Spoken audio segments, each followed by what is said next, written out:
Hi guys.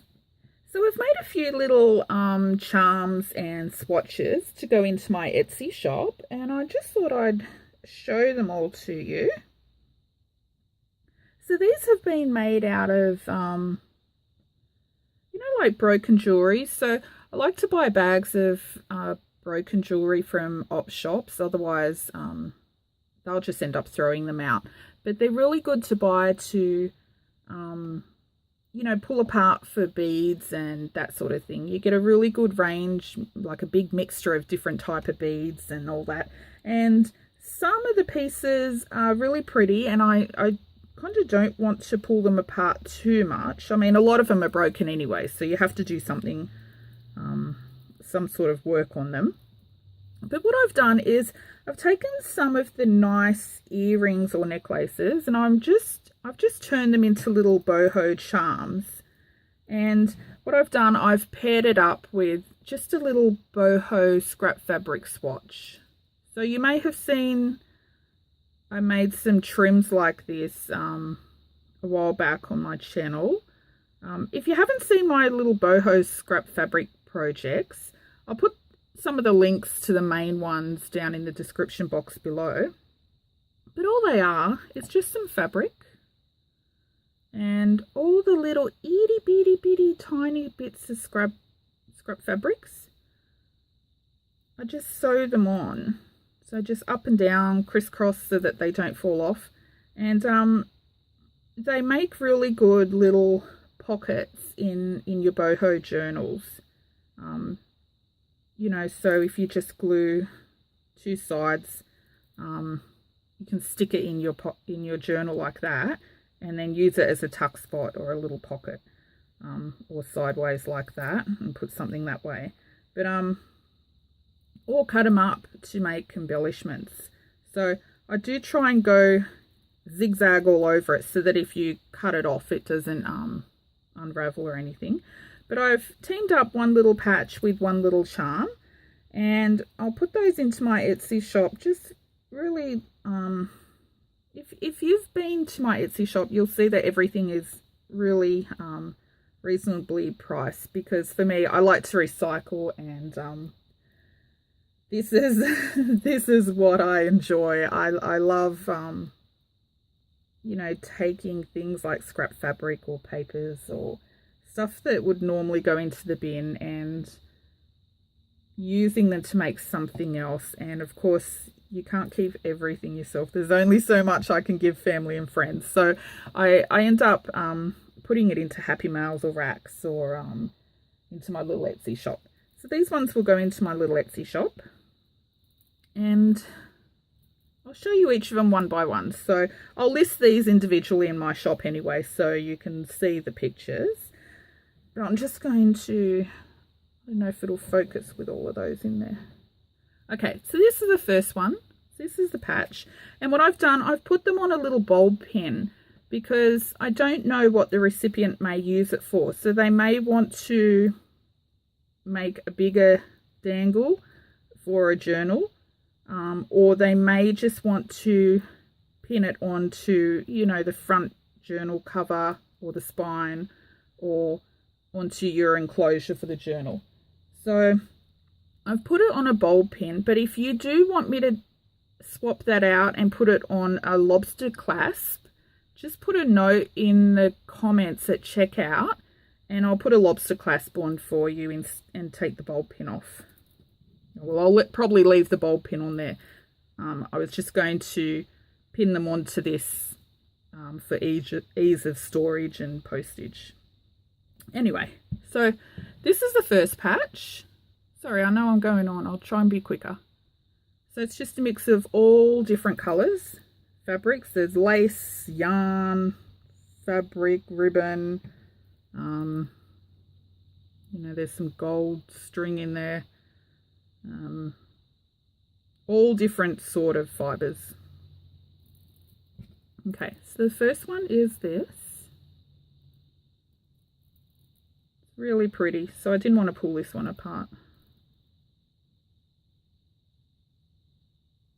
Okay, that's the first one. Some of them there's two, because well, it's a most of them are from earrings. So this one is similar, I think, except it's got 3 rows of dangles. The other I think had 4. And that's the trim to go with this one.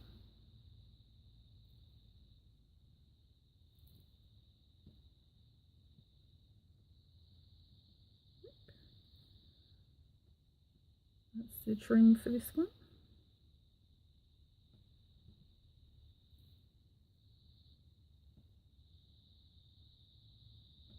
I don't know if my camera is having trouble focusing, is it? This one has like little wooden circle beads. I like that one. And there's 2 of those.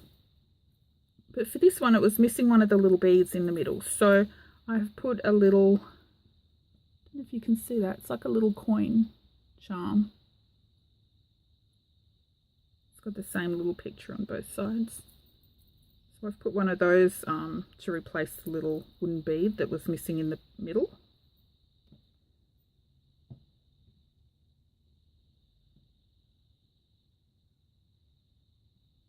This is going to get tangled. So that's the little swatch for this one. One's got some black and silver thread in it. I really love making these for some reason. Like, I get a real great sense of satisfaction sewing little scraps of fabric down for some reason. So that's that one. This one's so pretty. You probably put this one on a Victorian style journal as well. I think there were 2, yeah, 2 of those ones. That's the little swatch for that one.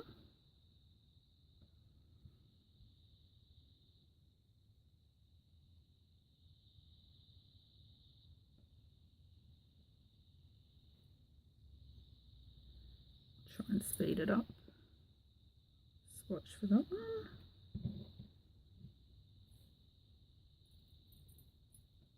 This one was originally just a hoop, and so I've taken a part of another piece of jewellery to put that in the middle. So I didn't like just the hoop all by itself, but I like how it came out. It's really pretty. So that dangles in the middle.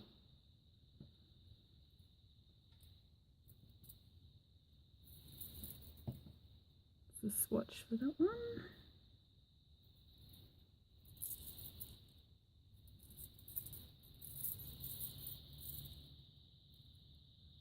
These are just like layers of little coin type, like scales.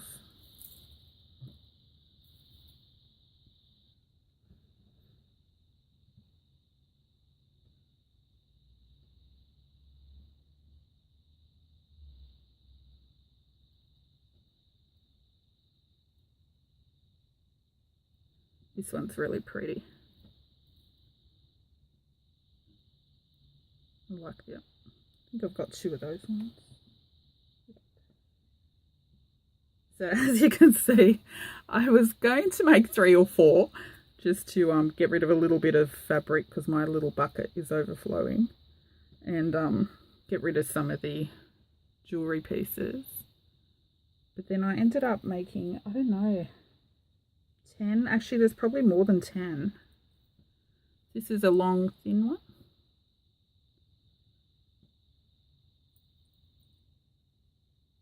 This one's got like little cones.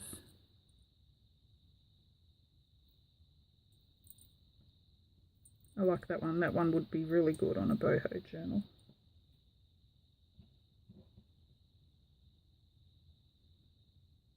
That's that one. So the patches are all different sizes. Some are bigger, some are smaller, some are narrow, some are wide. But I'll put the size of each one in the Etsy description. This one's good if you don't like, you know, the big chunky ones.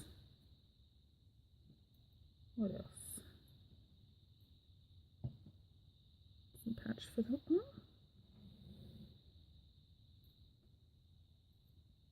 This one is just some little coin type things.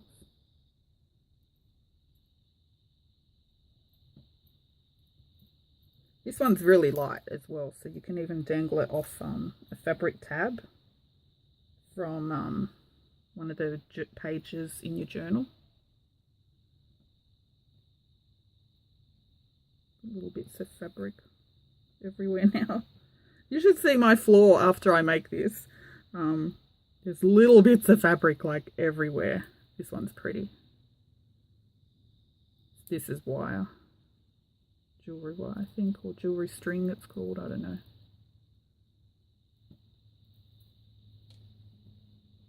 And there's 2 of those.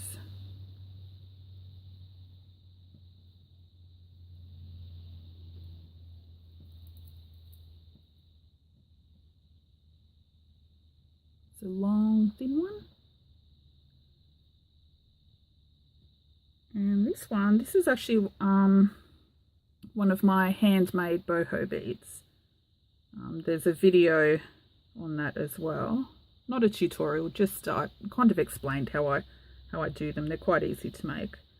But this one I've put big wooden bead and a little wooden bead on the bottom. I really love this one. He's so big, look. That's how long he is.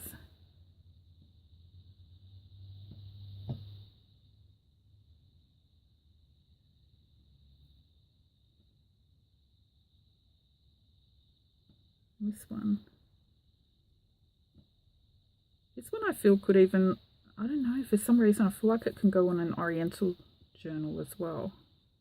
Kind of like a fan or something, I don't know. I really like this one for some reason.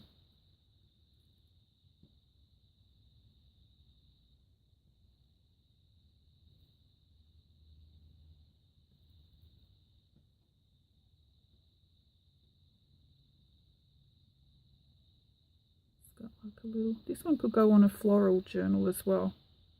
These beads they're a pale pink. I don't know if they come up on camera. It's got like a little flower little thing. And that's the last one. And that's the same as the last little guy. Yeah, so some of them, I mean, they're not just for boho journals. I suppose you can put them on any other type. But that's it. I'll pop these into my little Etsy shop sometime today. I'll list them individually, so if you're interested, you can pick your, your favorite. And also, I don't know if everyone is aware. I mean, everyone with an Etsy shop would be aware, but if you don't own an Etsy shop, Etsy are putting their fees up on, I'm so bad. I think it's the 16th of July, so in a couple of days. And they're increasing the processing fee. For Australia, I think it's from 3.5% to 5%. And they're also going to now charge a processing fee on shipping, which they didn't previously do. And if you're like me, I just charge whatever the shipping costs. I don't make money on shipping, if you know what I mean. So if shipping costs $1 in a standard envelope, I'll just charge $1. So, but now Etsy are going to charge fees on shipping as well, which I kind of understand why they're doing it, but it's a bit of a rough deal for the sellers. So my prices I keep really low in my shop because this is what I enjoy.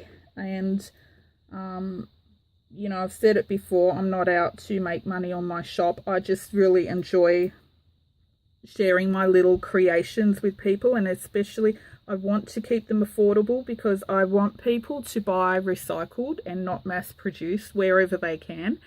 And so I keep my prices really low. So I will try and keep them low all the time, but I'm going to have to increase them a tiny little bit just to cover the increase in the processing fees and the postage as well. So if I know there's a lot of items that have been favorited in my shop, so if you have the price that they are now, they'll be like that for another couple of days. And on the 16th or the night before on the 15th, so maybe 2 days. I can't remember if it was the 16th or 17th of July. I'll have to look it up.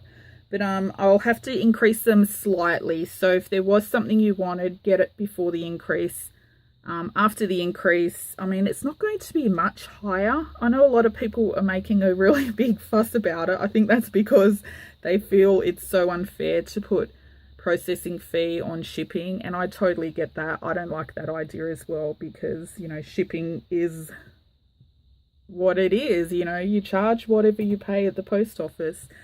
But yeah, so if there is something you want out of my shop, yeah, try and get it before then, because, you know, the 16th I'm going to have to just slightly increase them.